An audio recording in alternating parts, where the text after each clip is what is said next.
8 मार्च 2026 यानी आज का दिन। और आज का दिन बहुत ही खास है क्योंकि आज है अंतर्राष्ट्रीय महिला दिवस।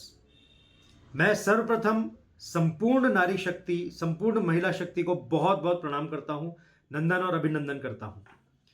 क्योंकि जब हम नारी शक्ति की या महिला शक्ति की बात करते हैं तो हमारे मन में अनायास ही बहुत सारे भाव प्रस्फुटित हो जाते हैं, जैसे प्रेम, त्याग, तपस्या, समर्पण, परिवार, समाज, सहनशीलता, सहिष्णुता।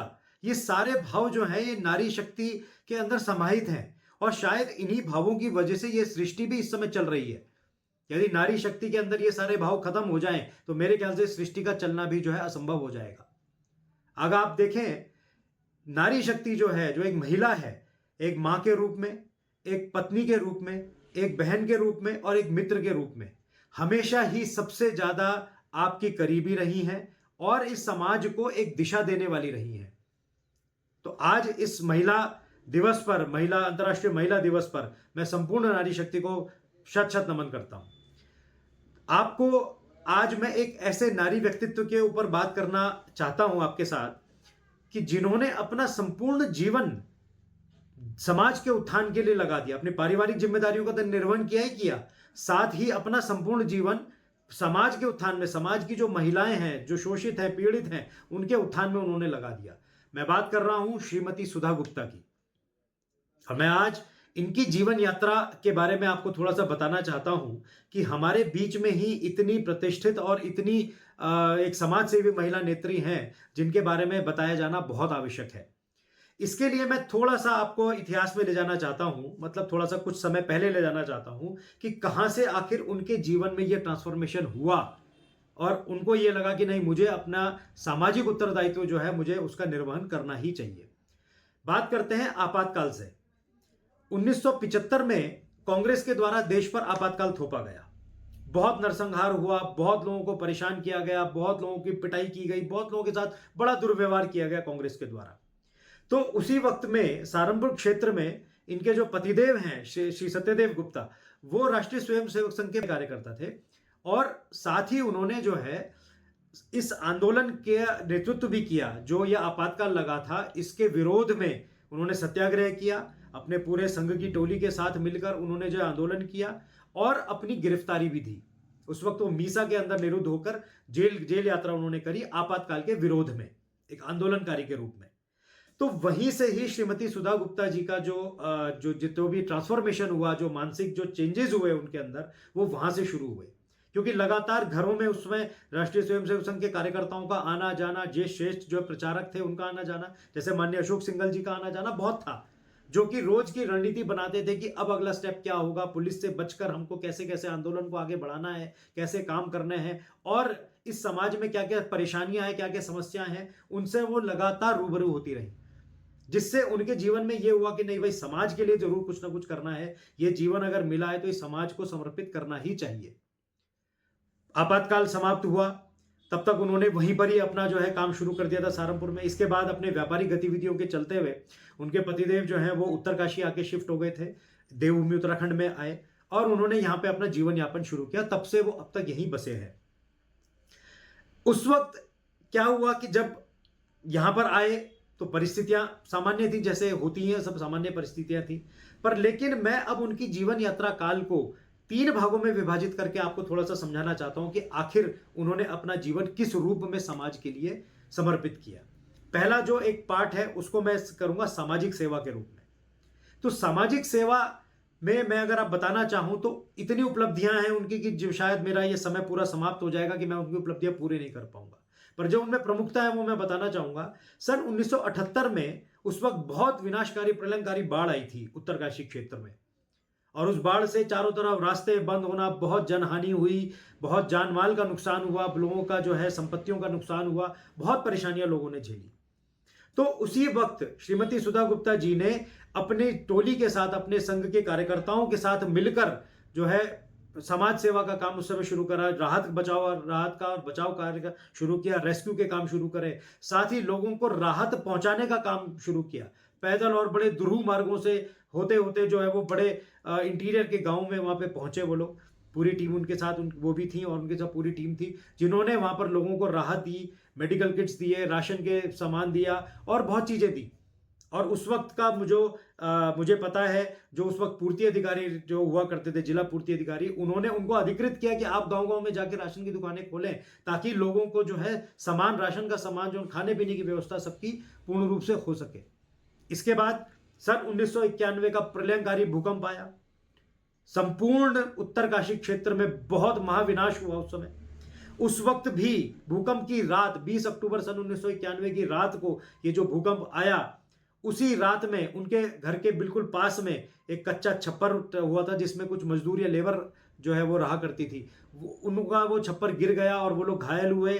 उसी रात उन्होंने अपने मोहल्ले वालों के साथ मिलकर उनको ठेली पे रख के जिला अस्पताल पहुंचाया, जहां पे शायद संभवतः एक बच गया और एक की शायद मृत्यु हो गई थी।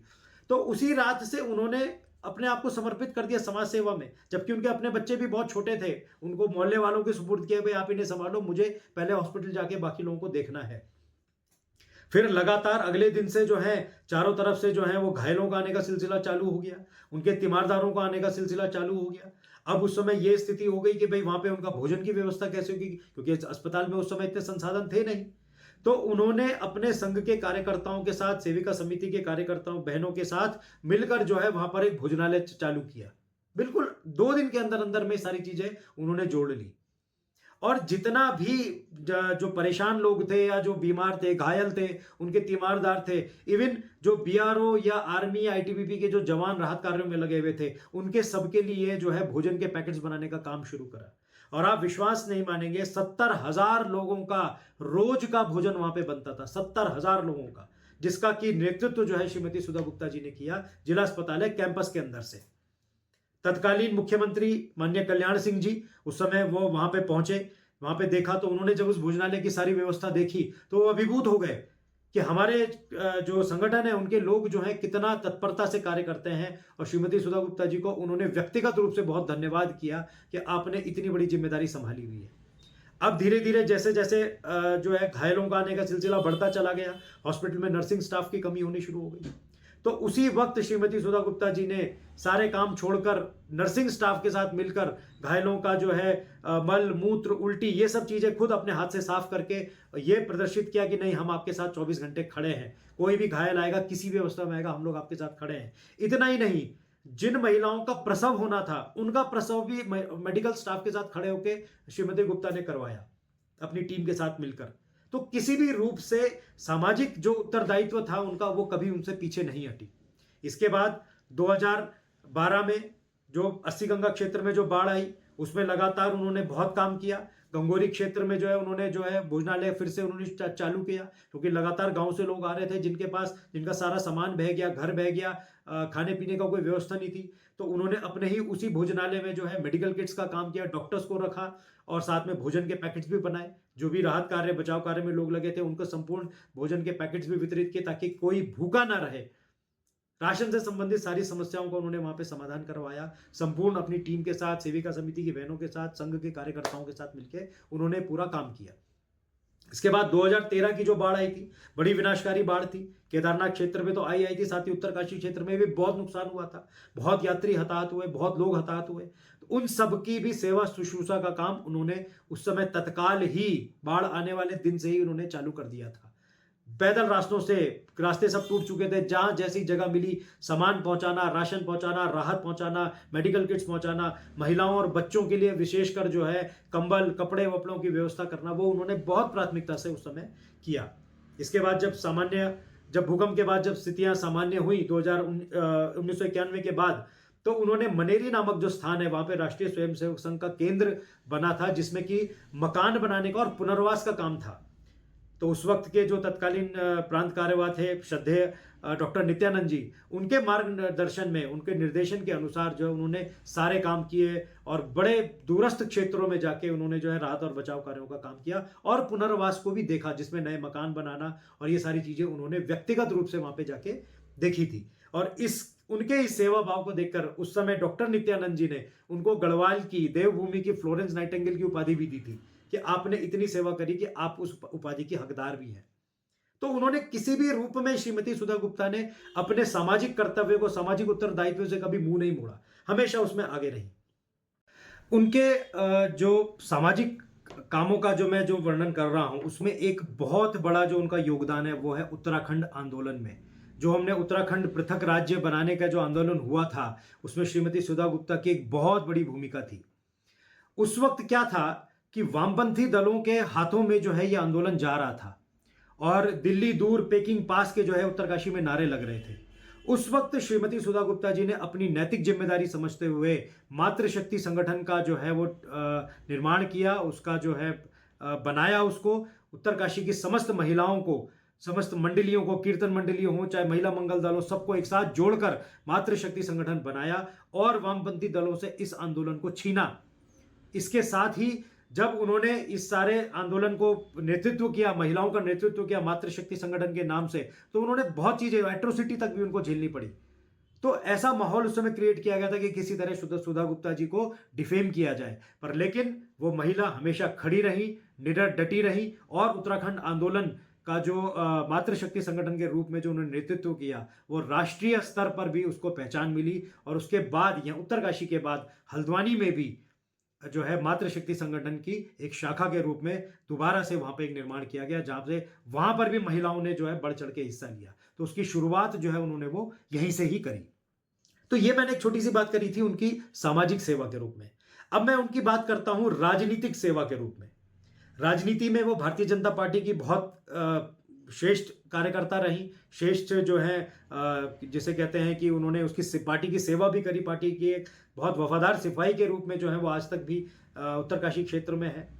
और उन्होंने न तो उत्तरकाशी क्षेत्र, खाली ये उत्तरकाशी नहीं, संपूर्ण राज्य में भी पार्टी की सेवा करी और साथ ही अपने राजनीतिक जितने भी उनके काम थे वो उन्होंने किया। मैं उसकी छोटी सी एक चीज आपको, दो तीन चीजें बताता हूं कि उन्होंने किशोर न्यायालय उत्तरकाशी जो थे उसमें न्यायाधीश की भूमिका में वो रही और उन्होंने बाल कल्याण के जितने काम थे उन्होंने वो भी उस समय किए। बच्चों से जो गलतियां हो जाती हैं, जो गलत आदतों की वजह से उनको जेल जाना पड़ता है, उनके पुनरुद्धार के लिए, उनके उत्थान के लिए उन्होंने बहुत कार्य किए उस समय। गरीब या दिव्यांग महिलाएं जो थी उनको जो है सिलाई मशीन देना या और उनके लिए जो बर्तनों का देना, गरीब कन्याओं का विवाह करना, ये सारे काम उन्होंने किए। उस समय आकांक्षा एक समिति थी तो उसकी जो है वो संयोजक के रूप में उन्होंने काम किया और बहुत ही गरीब महिलाओं का और जो बच्चियां थी जो जिनके पास जो सक्षम नहीं थी उनके संस्कार, विवाह संस्कार उन्होंने स्वयं अपने हाथों से करवाए।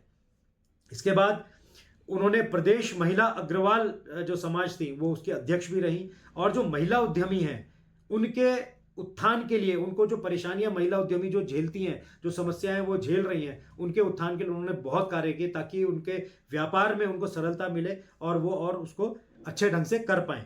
इसके बाद वो राष्ट्रीय कार्यकारिणी की सदस्य भी रही उत्तरांचल महिला उद्योग व्यापार प्रतिनिधि सभा की, तो उसकी वो राष्ट्रीय कार्यकारिणी की सदस्य भी रही और अध्यक्ष होने के पूर्व में जो प्रदेश अध्यक्ष भी उसकी रही। उन्होंने महिला उद्यमों के लिए बहुत काम किए।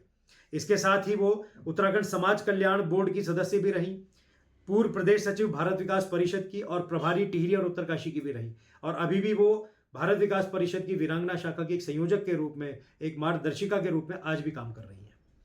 ये थोड़ा सा राजनीतिक मैंने विस्तार उनके बारे में बताया। अब जो एक उनके जो कहते हैं कि फेदर इन द कैप जो था वो था उनका नगर पालिका अध्यक्ष के रूप में उत्तरकाशी की प्रथम महिला का कर्तव्य निभाना।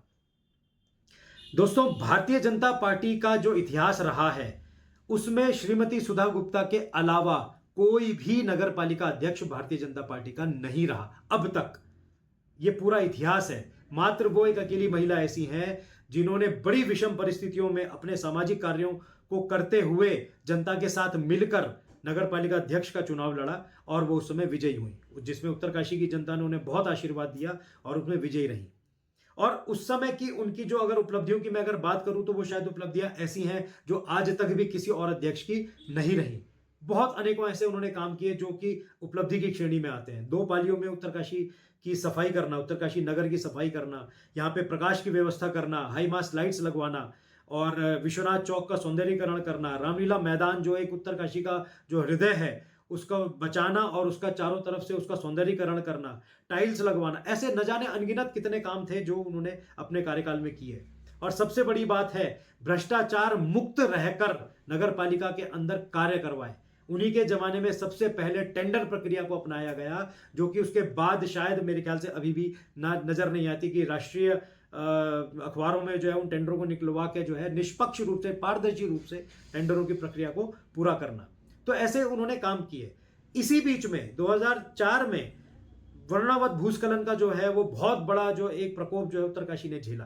वर्णावत पर्वत जो है लगातार 30 दिन तक वो गिरता रहा, बहुत नुकसान हुआ। पूरा जो उत्तरकाशी के क्षेत्र का जो भटवाड़ी रोड का जो इलाका था वो पूरा का पूरा समाप्त हो गया था। कितने होटल, कितने दुकानें सब समाप्त हो गई थी। उस वक्त भी श्रीमती सुधा गुप्ता जी ने अपने बोर्ड के साथ मिलकर, पालिका के बोर्ड के साथ मिलकर, पालिका की जो गाड़ियां थी वो लोगों के लिए निःशुल्क उपलब्ध कराई कि आप अपना सामान वहां से हटाइए, कैसे भी करके आप अपने सामान को सुरक्षित कीजिए, अपने मकान को सुरक्षित कीजिए, अपने बच्चों को सुरक्षित कीजिए। अपनी गाड़ियां लगवा दी, जितनी भी जो व्यवस्थाएं हो सकती थी पुलिस प्रशासन और अपने पालिका बोर्ड के साथ मिलकर उन्होंने किया। तो ये उनकी एक प्रशासनिक जो क्षमता थी, योग्यता थी, ये उसको दिखाता है कि उन्होंने किस रूप में अपने प्रशासनिक सेवा के जरिए जो है उत्तरकाशी की जनता के साथ मिलकर उन्होंने जो अपने काम किया और अपना एक बहुत अच्छा स्थान उन्होंने बनाया। न केवल प्रदेश भाजपा में, प्रदेश की जनता में, और बल्कि अपितु राष्ट्रीय स्तर पर भी उनकी बड़ी सराहना हुई है। तो ये मैंने बड़े छोटे से 2-3 चीजें उनके बारे में बताई कि हमारे मध्य में इतनी श्रेष्ठ महिला जो है, तो निश्चित रूप से उनके बारे में बताया जाना बहुत आवश्यक है। और ये मेरा परम सौभाग्य है कि मैं उनके सुपुत्र के रूप में हूं और मेरी वो माताश्री हैं, और मैं जीवन भर भगवान के प्रति कृतज्ञता प्रकट करूंगा कि उन्होंने मेरे को श्रीमती सुधा गुप्ता जी के रूप में एक माँ का आशीर्वाद मुझे दिया। बहुत बहुत धन्यवाद आपको। फिर से अंतर्राष्ट्रीय महिला दिवस की बहुत बहुत शुभकामनाएं। बहुत बहुत धन्यवाद।